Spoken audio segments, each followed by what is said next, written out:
Hello, you beautiful soul. My name is Dylan John Dickerson, and after watching this video, I can promise you'll become a better and more proficient Final Cut Pro editor. The first thing you're probably doing wrong is not utilizing the Save Effects preset feature. How is this feature useful? Check this out. Let's say when you edit, you usually use the same effects, whether that be the same color grade, the same LUTs, maybe you add sharpening to every clip, and for audio, maybe you usually use the same audio effects as well. Instead of having to individually drag every effect that you usually use when you start a new project, click Save Effects Preset at the bottom of your inspector window. I'll change the category to Custom, I'll rename it, and when I go into my effects browser and head into Custom, all I do is drag this onto any clip I want, and I'll automatically have all the effects I usually like at the settings I'd like them at.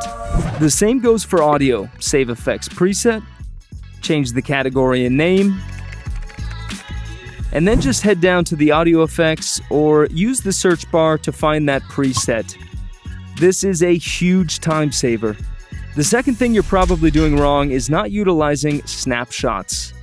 So let me ask you this. What happens when you get to a point in your project where some big changes are about to be made and you have no idea if you'll end up liking it later on? Well, you can duplicate the project so you can edit the new changes in one of those projects, but the issue is that once you edit a multicam clip or a compound clip, those changes will be made to both projects.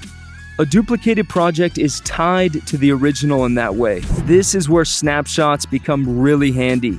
Take a snapshot of your project by right-clicking and hitting Snapshot Project, and it essentially freezes how your project looks at that moment. If you make changes to any compound or multicam clips, it will not affect the compound or multicam clips in the snapshot. It'll even tell you the time and date of the freezing.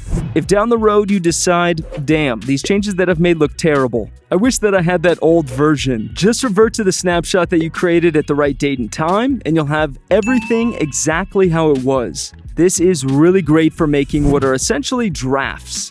If you complete a rough edit, take a snapshot. If you complete color grading, snapshot. Sound design, snapshot. That way you have easily accessible references of how your project developed. The third thing you're probably doing wrong is still accessing your sound effects and music from outside of Final Cut Pro.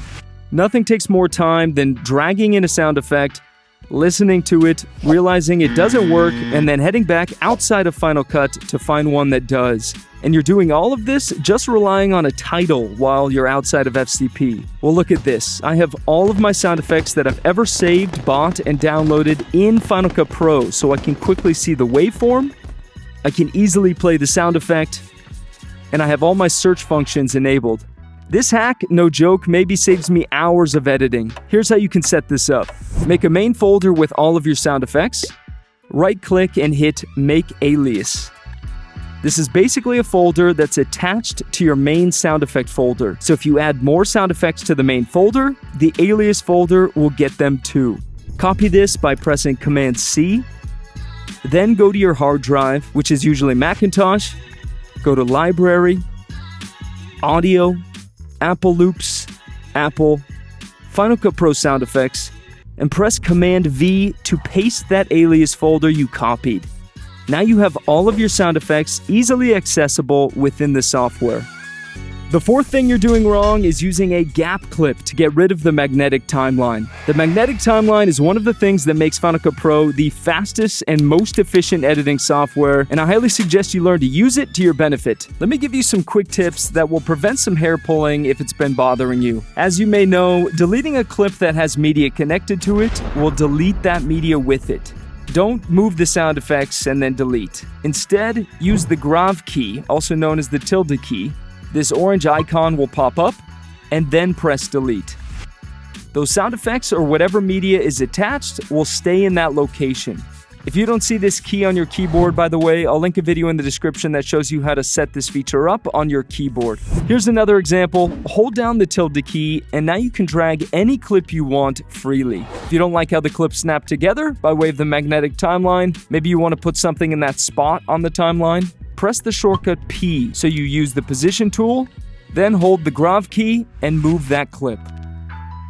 Also, little side note, if you want to change the connection point of the connected media, click off of it and then select it while holding Option and Command.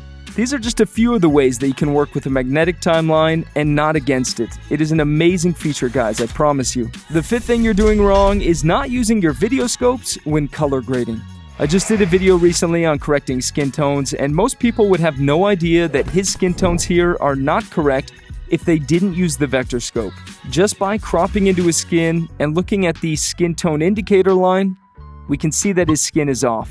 And we can make the quick adjustment so his skin is the actual color of his skin. I did a really in-depth, although slightly fast-paced video on learning the ins and outs of video scopes, so I'll link that in the description. Definitely check it out if you'd like better and more accurate color grades. I'd also highly suggest using range check, which can be found by going to View and then down to Range Check. This tells you when your shot is overexposed or underexposed by way of zebras that pop up. Also, a very handy tool. The sixth thing you're doing wrong is not utilizing custom keyboard shortcuts to help speed up your editing in Final Cut Pro. Besides the inclusion of adding sound effects into my software, the way I've vastly reduced my editing time is by creating custom keyboard shortcuts. So for example, in the past, I'd have to find Command and then hit B to make an immediate cut in my footage, but by pressing Option Command K, duplicating the default keyboard, creating a custom keyboard, searching Blade, and swapping Command B for B, and vice versa. Now all I have to do is press a single easy key to make that cut. Just the key B. And it doesn't stop with that shortcut. I've made minus and plus the shortcut to lower and raise the volume a single decibel. And I've made quite a few other changes actually. I'll link a video of mine in the description that goes over 3 of my favorite custom keyboard shortcuts. The seventh thing you're doing wrong is when it comes to replaying your footage. Chances are that if you just made some changes to a clip, maybe you added a title, a transition, a speed ramp maybe, and you want to go back and see how it looks when it plays out, you could take the time to go to a position, press the spacebar, and then return to that point if you want to make further changes. Or you can press the shortcut Shift and question mark. This will play out your timeline a few seconds before your playhead, play that part that you're editing, and play through that point for a few seconds after. Then it'll return to your playhead position, so if you didn't like the changes you made, you can quickly adjust them. I realize that the tips in this section seem like they shave off only a little bit of time, but trust me when I say that all of these little shavings can add up to create a big heap of time saved. Little side note with this tip, I added this as a custom keyboard shortcut by changing it just to the question mark key. The eighth thing you're doing wrong is keeping background render on in your preferences. Press Command and comma, which brings up your preferences, go to Playback, and turn this off.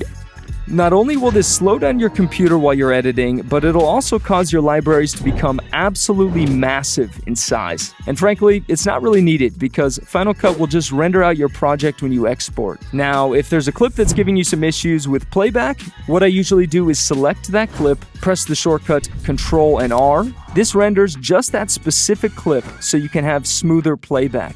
If you're saying behind your computer right now, but Dylan, my computer is old and it can't handle my new camera's footage, I have to background render. No, you don't. Instead, just make proxy files. Click on the clip or clips in your library that you want to run smoother, right-click, and hit Transcode Media. Then hit Create Proxy Media. Generally speaking, creating ProRes proxy files at 50% is going to offer you better performance while editing compared to editing native camera footage, and it's going to do a good job at keeping a decent resolution in your viewport. If that confuses you, basically all this does is create temporary files that are easier for FCP to edit. So after it transcodes, you'll go to View and hit Proxy Only if you created proxy files for all your media. You'll see here that since I didn't create proxy files for these surrounding clips, they're not showing up.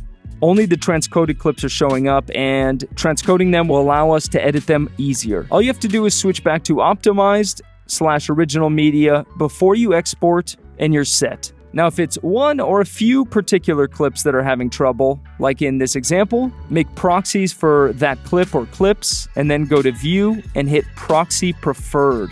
I would actually just hit this most of the time instead of proxy only. This will allow you to see both the original media that are not transcoded to proxy and all of the proxy media on the timeline, which is pretty handy. The ninth thing you might be doing wrong in Final Cut is adjusting audio in this manner. You'll struggle to raise or lower the audio to the right decibel. It is way too fidgety. Well, don't do that anymore and try this. So for precise adjustments with your audio, hold down Command and drag up or down. This will greatly reduce how fast Final Cut Pro raises and lowers the volume of your audio. It is a night and day difference. If you want to lower or raise a specific section of your audio, let's say there's a loud part that's just too much, pull up the range tool by pressing R, select that section, and then press the shortcut Control and minus to lower a decibel, or Control and plus to raise a decibel. And remember that I adjusted these keys as custom keyboard shortcuts, so all I have to do is press plus or minus to adjust by 1 decibel. The last and final thing, and thank you for sticking around if you have, I appreciate you, is not utilizing Final Cut's organizational features. This is one of my favorite things about the software, alongside the magnetic timeline. For one, while perusing your footage in your library, you can press the shortcut F to favorite a clip. Then you can easily find all of the clips that you like after clicking Favorites in this drop-down menu. You can also select a clip or clips, hit Command K, and type in keywords that could help you find clips like that down the road while editing. Then you have specific folders to make it much easier for you when you're editing. And last thing, and probably my favorite way to utilize FCP's organizational features, you can create a new smart collection, rename it, double-click the gear icon, hit the plus sign, and click Ratings. Now this smart collection will have all of your favorite clips in it. But wait, there's more! Hit the plus sign again and hit Used Media. Then switch this to Unused. Now you'll have every single clip that you favorited and have not used in your project in one easy-to-access location. I hope you guys enjoyed this, and if you did, if you found this at least a little bit useful, do me a huge favor and leave a comment down below and hit the thumbs up button. And if you want to see a video on 10 free Final Cut Pro plugins, click this video right here. Have a great rest of your day, guys.